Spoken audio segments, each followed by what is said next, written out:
Bonjour et bienvenue à Pause Bible, nos 15 minutes plus ou moins hebdomadaires dans la parole de Dieu, la Bible. Et nous sommes en Marc, l'évangile de Marc, chapitre 6.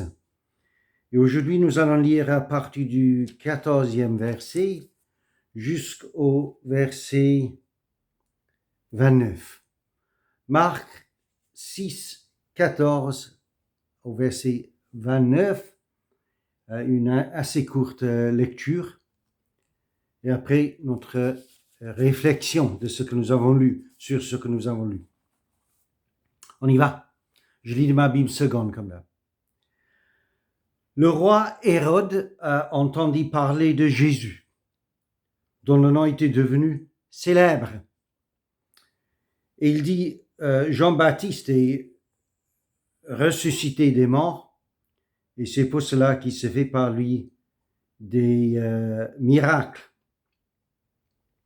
Maintenant, on comprend tout de suite fort bien pourquoi Jésus a évité toute question de célébrité.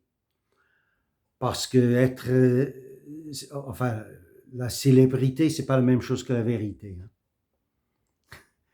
Et c'est surtout la vérité en ce qui le concerne, lui, et ce qui concerne Dieu, son Dieu, c'est vraiment tout ce qui le préoccupe. Mais voilà, Hérode, maintenant, il se fait un tas d'idées, mais qui sont basées sur ce qui lui était arrivé, lui, comme nous allons voir, nous allons découvrir. Jean-Baptiste est ressuscité des morts, et c'est pour ça qu'il se fait par lui des miracles. D'autres disaient c'est Élie, et d'autres disaient c'est un prophète comme l'un des prophètes. Mais Hérode, en apprenant, cela disait, ces gens que j'ai fait décapiter, c'est lui qui est ressuscité. Car Hérode lui-même avait fait arrêter Jean et l'avait fait lier en prison à cause d'Hérodias, femme de Philippe son frère, parce qu'il l'avait épousée. Et que Jean lui disait, il ne t'est pas permis d'avoir la femme de ton frère. Hérodias était irrité contre Jean et il voulait le faire mourir. Mais elle ne le pouvait, car Hérode craignait Jean, le connaissant par un homme juste et saint. Il le protégeait, et après l'avoir entendu, il était souvent perplexe et l'écoutait avec plaisir. Cependant, un jour propice arriva lorsqu'Hérode, à l'anniversaire de sa naissance, donna un festin assez grand aux chefs militaires et aux principaux de la Galilée. La fille d'Hérodias entra dans la salle, elle dansa et plut à Hérode et à ses convives. Le roi dit à la jeune fille, « Demande-moi ce que tu voudras et je te le donnerai. » Il ajouta avec serment, « Ce que tu me demanderas, je te le donnerai, fût-ce la moitié de mon royaume. » Étant sortie, elle dit à sa mère, « Que demanderai-je » Et sa mère répondit, « La tête de Jean-Baptiste. » Elle s'empressa de rentrer aussitôt vers le roi et lui fit cette demande. « Je veux que tu me donnes à l'instant, sur un plat, la tête de Jean-Baptiste. » Le roi fut attristé, mais à cause de ses serments et des convives, il ne voulut pas lui faire un refus. Il envoya sur le champ un garde avec ordre d'apporter la tête de Jean-Baptiste. Le garde alla décapiter Jean dans la prison et apporta la tête sur un plat. Il la donna à la jeune fille et la jeune fille la donna à sa mère. Les disciples de Jean ayant appris cela vinrent prendre son corps et le mirent dans un sépulcre. Oh là là! Quel récit, quelle histoire! Et il y a 2 hommes qui sont, enfin un troisième aussi, parce que toute notre lecture commence encore avec les bruits qui courent et les idées qui se forment dans la tête d'Hérode sur qui pourrait être ce Jésus dont on parle. Mais au fond, l'idée qui se forme dans la tête ou qui se présente dans la tête d'Hérode se base sur son histoire à lui, ce qui lui était arrivé, et plutôt son expérience, sa relation avec le prophète Jean-Baptiste. Et vraiment, c'est assez profond notre lecture. Parce que nous voyons fort bien là-dedans qu'est-ce qui peut se passer quand un homme de Dieu, quand un homme juste se mouille. Et puis aussi, quand un homme qui est responsable, tout en étant irresponsable, quel dégât il peut faire par sa propre faiblesse pour enfin se perdre.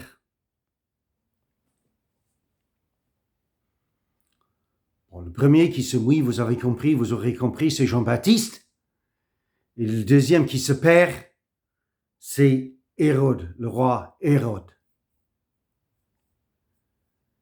Bon, comment Jean se mouille-t-il? Comment Jean s'est-il mouillé?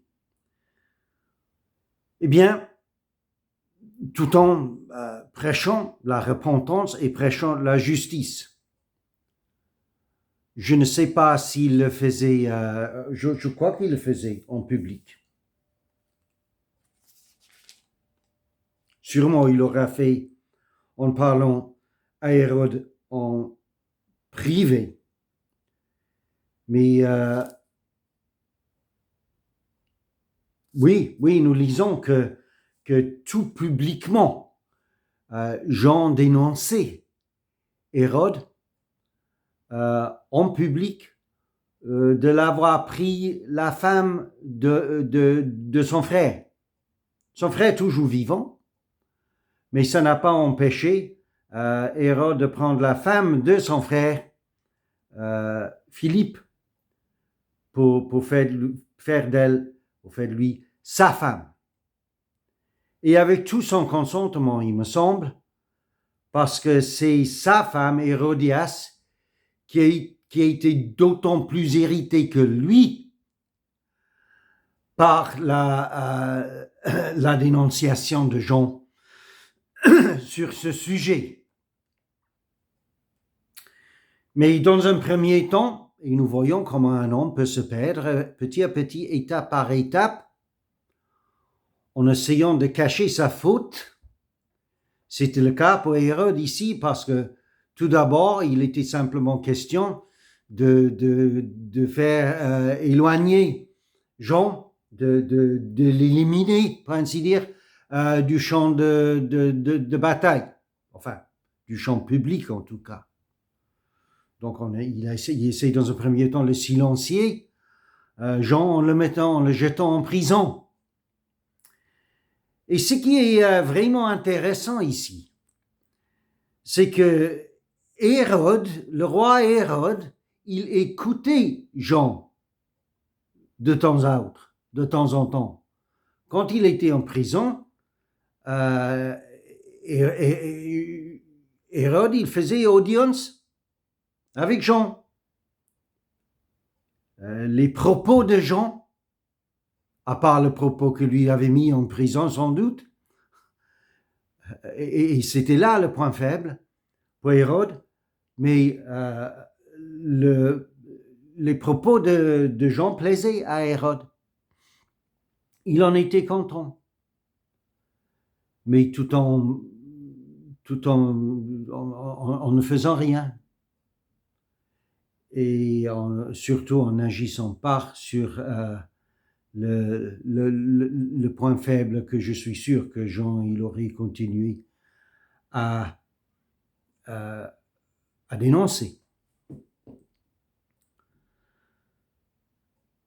Eh bien, nous voyons combien, n'est-ce pas, qu'il n'est pas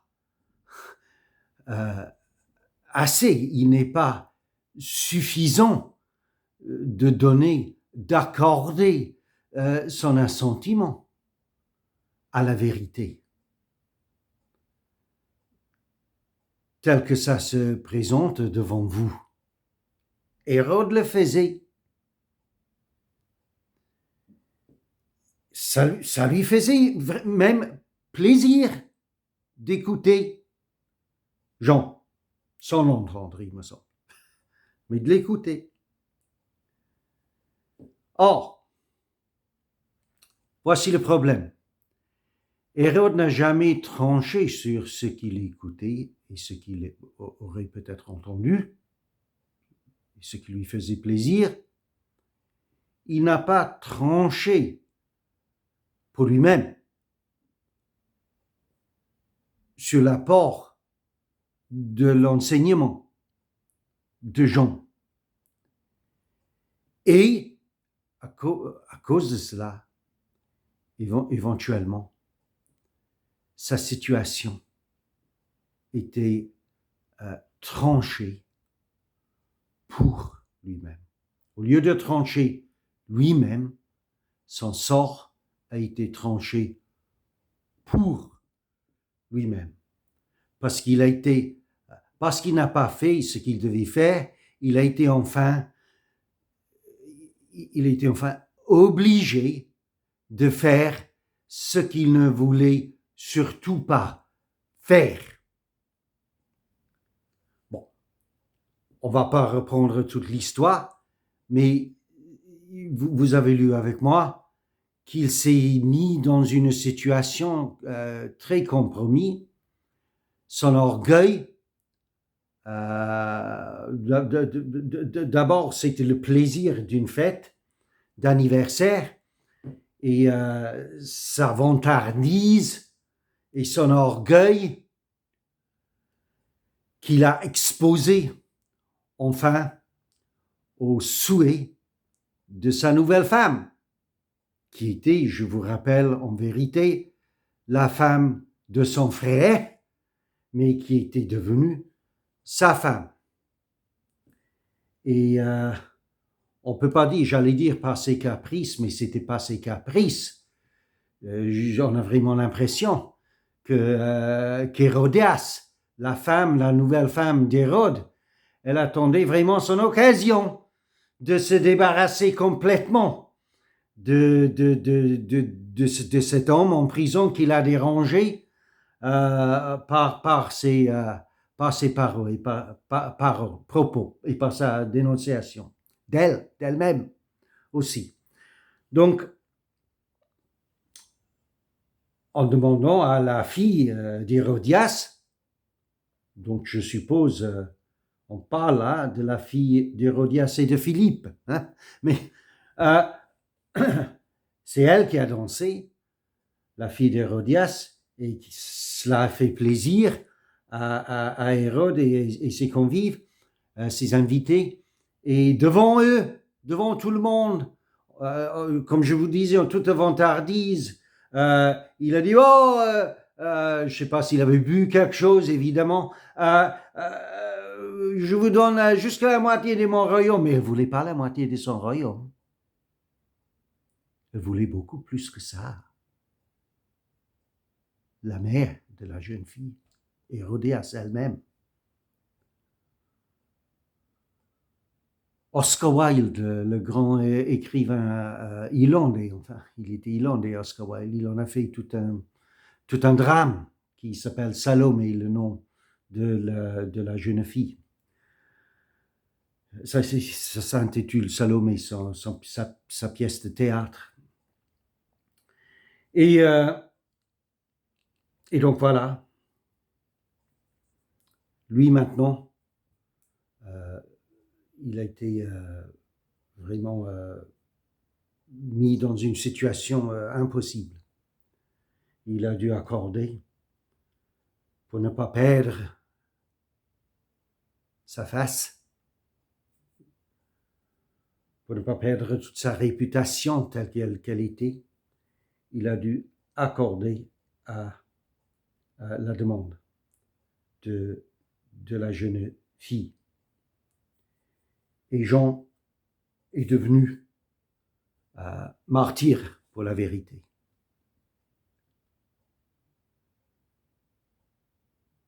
Mais l'homme qui se mouille,